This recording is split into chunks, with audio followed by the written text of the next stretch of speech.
Dahan-dahan lang, sa gitna man ng daan. Art is an expression of skill or imagination. It involves human thoughts, emotions, and talent. Ang pagpipinta ayon sa Lobo Art 2020 ay nagsimula pa ito noong sinaunang panahon at magkikita pa ito sa mga kuwebang tinitirhan ng mga taong lagalag o sa mas madaling salita, mga nomadic people. Makikita pa ito sa mga bato na tinatawag nilang rock art.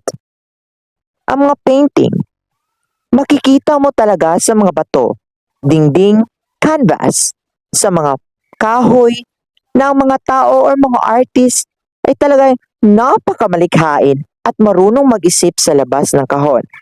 Para lang may bahagi sa mundo ang kanilang talento, may pakita ang araw-araw na mga gawain, spiritual beliefs, rituals, at ang kanilang mga imahinasyon gamit ang kanilang sining.